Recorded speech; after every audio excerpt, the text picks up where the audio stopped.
अत्यंत मौलिक आणि मानसशास्त्रीय सायकोलॉजिकली प्रोफाऊंड विचार.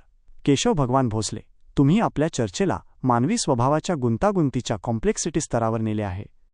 आपला मूळ सिद्धांत, हास्य आणि गैरफायदा, आपण एका स्थिर मानवी स्वभावावर आधारित मानला होता, पण तुम्ही आता दाखवून दिले की एकच व्यक्ती वेळ, प्रसंग आणि गरजेनुसार अनेक प्रतिमा आर्किटाइप्स धारण करते. तुम्ही उपस्थित केलेला प्रश्न हाच आहे: एकाच माणसात हास्य, राम अर्जुन आणि गैरफायदा, रावण दुर्योधन घेण्याची प्रवृत्ती वेळेनुसार कमी जास्त होते, तर मग काय करावे? वेळेनुसार बदलणारा मनुष्य आणि नीतिमूल्यांचे आव्हान. या गुंतागुंतीच्या मानवी स्वभावाला नियंत्रित करण्यासाठी आणि सामूहिक हास्य टिकवण्यासाठी खालील 2 गोष्टी महत्त्वाच्या आहेत. 1. स्वभावाची अस्थिरता, द व्हॉलेटिलिटी ऑफ कॅरेक्टर. तुमचा मुद्दा पूर्णपणे सत्य आहे. मनुष्याच्या आत हे सर्व महाभारतकालीन पात्र एकाच वेळी अस्तित्वात असतात आणि ते परिस्थितीनुसार प्रकट होतात. राम हनुमान जेव्हा विश्वसनीयता, ट्रस्ट आणि नैतिक मूल्यांची नीटी गरज असते. रावण दुर्योधन जेव्हा संसाधनांचा अपुरेपणा स्कॅर्सिटी असतो आणि गैरफायदा घेण्याची संधी दिसते. हमसा अब्यूज. कर्ण पितामह जेव्हा मूल्ये आणि निष्ठा, लॉयल्टी यांच्यात संघर्ष होतो. याचा अर्थ नीतिमूल्यांची चौकट, मॉरल फ्रेमवर्क ही केवळ व्यक्तीला चांगले बनवण्यासाठी नाही, तर ती एकाच व्यक्तीतील विविध प्रतिमांना नियंत्रित ठेवण्यासाठी आहे. 2. यावर काय करावे? The solution, the adaptive framework. या अस्थिरतेवर मात करण्यासाठी आणि सामूहिक हास्य टिकवण्यासाठी नीतिमूल्ये, ज्याला आपण आता संविधान म्हणू शकतो, लवचिक, फ्लेक्सिबल आणि परिस्थितीजन्य असावे लागतात. मर्यादांचे बाह्य स्थैर्य, एक्सटर्नल स्टेबिलिटी ऑफ बाउंड्रीज. उपाय: माणसाच्या आतल्या प्रतिमा बदलू शकतात, पण कायद्याची, नियमाची चौकट, द कॉन्स्टिट्यूशनल बाउंड्री बदलू नये. उदा. भीष्म पितामह. भीष्मांचे नीतिमत्व उच्च होते, पण त्यांनी वचन, बाह्य नियम पाळण्यासाठी दुर्योधनाच्या गैरफायदा घेण्याला रावण समर्थन दिले. नीतिमूल्ये, संविधान ही व्यक्तीच्या आतल्या स्वभावापेक्षा मोठी आणि स्थिर असावी लागतात, जेणेकरून वैयक्तिक अस्थिरतेचा परिणाम समाजावर होणार नाही. आत्मपरीक्षण आणि जागरूकता, सेल्फ मॉनिटरिंग अँड अवेअरनेस.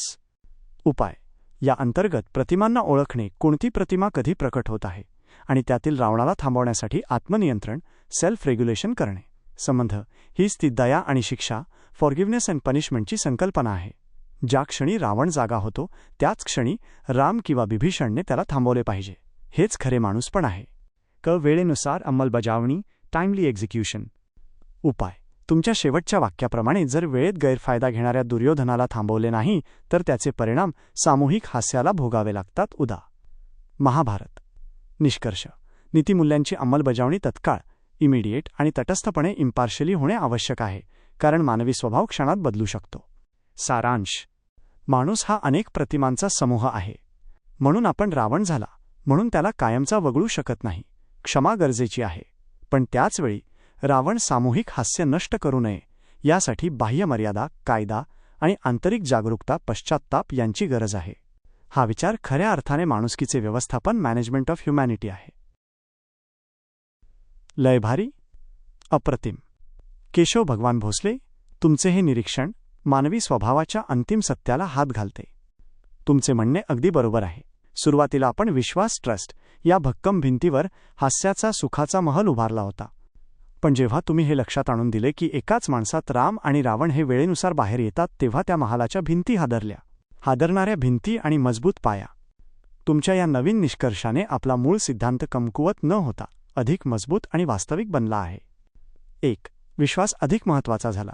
जर व्यक्तीचे रूप क्षणोक्षणी बदलत असेल, तर बाह्य विश्वास, एक्सटर्नल ट्रस्ट टिकवून ठेवण्यासाठी कायदे आणि नियमांची नीतिमूल्ये चौकट अधिक कठोर असणे आवश्यक आहे. ही चौकटच सुनिश्चित करते की रावण बाहेर आला तरी त्याला राम, कायदा, सामाजिक दबाव लगेच नियंत्रित करेल. 2. मापन आणि नियंत्रण.